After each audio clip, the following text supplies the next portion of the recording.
Hi, we continue in 1 Samuel 25 today after Abigail's long speech, the longest speech by a woman anywhere in the Bible, and we finally get David's response.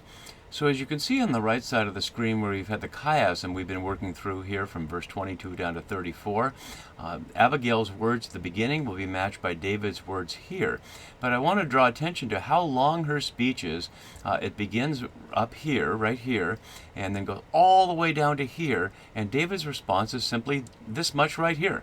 And we note also that she began to speak and David didn't get a word in edgewise.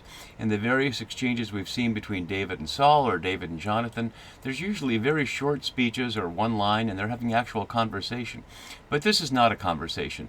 This is a life or death situation for Abigail, who has no idea who David is otherwise or what he's capable of, and has thrown every weapon she has to get him to leave her alone and not cause her harm, including claiming many times, as we've seen, that Yahweh is on his side. As readers, we don't know if that's true or not. We don't know if the actual reality is that Yahweh is on David's side, although we saw in the last scene one element, as you can see on the left side of the screen. That's actually not it. Sorry, we'd seen one. That's still out of speech. But we will see occasions where Yahweh is doing something. But when people are simply speaking of Yahweh, we simply don't know. And so Abigail may believe in Yahweh or may not. She may believe her own words or she may not. But she said everything she possibly can calculated to take away the anger from David and leave him feeling good about himself because of what she said. And that's exactly what we're going to hear him respond to. And yet as readers, we have to question David's connecting what's happening with Yahweh just as much as we have to connect hers. Because as the story unfolds, not just here, but throughout the books of Samuel, we'll see many times in monarchies and in wars that people call upon God's name then or now, but that doesn't necessarily mean that it's so. So we have to pay attention to that as we go. So we pick up verse 32 here, and as we've been looking at it, we see the key words we've been looking at, and we're on this section now. And so we'll start with this repeated blessed be 3 times, just as we heard several things from Abigail's mouth 3 times, the now and other things we've seen packed into short sections. That's really highlighting that element here. And as I showed in the chiastic screen, we can see that some of these key words are echoing from elements above. And then we'll get to this follow-up part next time. So we see starting here in verse 32, and as Bodder notes to get us started, not the last time in the story that David will accept a woman's quasi-judicial plea. And the reference there to 2 Samuel 14 is the wise woman of Tekoa that Joab brings in to tell David a parabolic story that will get him to act on the issue that Absalom is angry about Amnon's rape of his sister Tamar and is plotting revenge of one kind or another. And we'll see there are a number of connections between that story and, not surprisingly, the David and Bathsheba story that this points to as well. So David said to Abigail, "Blessed be Yahweh, the God of Israel." We see that phrase a number of times. It's only here in Samuel, the entire phrase, but you can see it in 1 Kings twice, and then it's in Chronicles a number of times. But we need to look at the sub-phrase too. Yahweh, the God of Israel, has been in the story these times earlier, but I want to draw attention to the fact that the very next time is this one in 2 Samuel 12:7. Let's look there just briefly.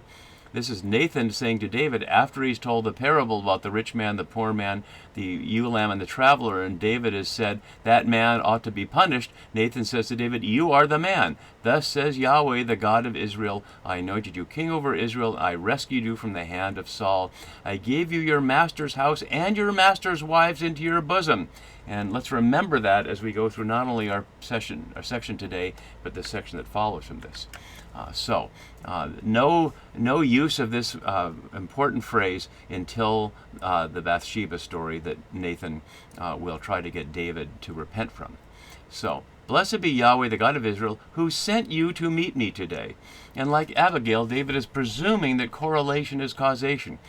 Is it Yahweh who sent Abigail, or is it Abigail's own fear of, I don't want David and his men coming down on me and destroying me? My husband may be a bloody idiot in Ellen von Wolde's language we looked at, but I'm not going to be caught up in that. So we don't know if she really believes it, and honestly, we don't know if David believes it. But he says it here, and sometimes we do get to see inside David's head, but not very often. We've seen into Saul's head a number of times, but the narrator doesn't let us into David's private thoughts much. So we simply don't know if this is what he's saying to indicate that he's interested in taking her, which is what will happen, and so he's trying to butter her up, so to speak, or whether he's really convinced. But what he says in the story is that this is Yahweh's will, that her coming here to meet him is Yahweh's will. And then he continues on here. And as Falcoman notes below, Abigail is so convincing to David because she exactly illustrates that David will be fouling his own nest if he spills blood. And then we see also down from Halberstal and Holmes, in his resolve to punish Nabal's contemptuous refusal, David momentarily lost sight of the essential role played by both demonstrative morality and the inscrutably ambiguous motives of rulers in political calculation. Abigail's shrewdly tracted speech jolted him back to his senses. There we have that from political observers there. Double beatitude here, actually a triple one, blessed be the Lord, but a double beatitude of her, responding to the blessing that she offered him. It was in the form of the present in English, but we saw there was barakah, blessing. So she brought him a blessing, and we'll see in verse 35 below, he's going to receive that specifically. So he's offering a blessing to her, and he will receive the blessing and material blessing she offers to him. So blessed be your good sense here. The tamek here literally means taste of manna, but it's a euphemism for good taste or discernment. So it's not necessarily an aesthetic thing, but an element of discernment there. It was used in this one other time earlier. We can look at that briefly in 21:13. Here is his behavior is at issue. He changes behavior before them. Blessed be your good sense or your discernment, and blessed be you. And notice it's interesting, blessing an aspect of her separate from her, but her also. And perhaps this is to indicate not that David is logically thinking this through, but he's effusively and passionately responding spontaneously. So first he wants to bless Yahweh, then he wants to bless her good sense, and while he's at it, bless you altogether, Abigail, you who have kept me today from blood guilt. And this is the third word we've seen for restraining or keeping from or preventing in relation to David shedding blood. And it's only here in 6:10, elsewhere in Samuel. But it's similar to what we saw in 25:26. Let's look back at that, back to her speech, to be reminded of that. And as she says, Yahweh has restrained you, and we saw this is a different word here in the perfect tense. So when we get to it here, it's a different word. We're back on this verse. This is also a different word. This is the same word here in verse 34 as we saw in 26, but this one we're looking at now is a different word. So kept me from blood guilt, and again the note we saw there that literally just means bloods, but implied as blood guilt. And again from avenging myself, which is deliverance, as we saw earlier. So I translated more literally here, from seeking deliverance and from seeking deliverance. So both times in ORSV as avenging, but as we saw, the Yeshua word there means to be delivered or rescued, and that's key. And you note that in the quote from Nathan we looked at, it talked about Yahweh rescuing him. So Abigail has prevented David from rescuing himself by his own hand, which would mean killing Nabal, which means killing Saul, which is the point of these 3 chapters we've been looking at. And there are links to that here, as we can see, looking at the final links. We'll look at the last one next time, but we see here the blessed be you that David says to Abigail here echoes what we'll see in chapter 26. Saul saying to David, blessed be you, my son David. And we'll see, I might as well put it up now because we'll see it in the next verse. David will say to Abigail, Yahweh has restrained me from hurting you, in the new RSV here, but literally it's a word for evil there. And back in 26 we hear Saul said, I have done wrong, come back my son, I will never harm you again. So just continuing to echo the parallels between chapter 24 and chapter 26 with each other, and both of those with our current chapter. And avenging by my own hand, and the hand has also been one of our key words all the way through. So I think I'll put it up with the chiasm so you can see those details here. So David goes on, for as surely as Yahweh the God of Israel lives, and that's of course echoing chiastically what she said earlier, who has restrained me, again using the word we saw in 26, and whether that's there to create the chiasm and a different word in the first time so it's not part of the chiasm is hard to say, but there it is, from hurting you, or literally from doing evil to you, and that's why We have that in, not here, but in the key words. I translated it literally that way. Unless you had hurried and come to me. Which is to say, it's only because she hurried that she got there in time, because he and his 400 armed men with their swords strapped on were ready to go. So her hurrying he interprets as also part of Yahweh's will. And come to meet me, it's doubled here, as we often see when it's trying to emphasize. So come, yes, come to me.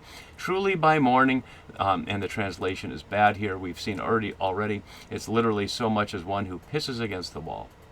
And if you're not sure about that, go back to the video we saw in verse 22 where I explained what that means. But primarily it means Nabal's descendants. It doesn't mean all the men. It means people who would have children that would be cut off. And it's used elsewhere for cutting off descendants, as we saw there.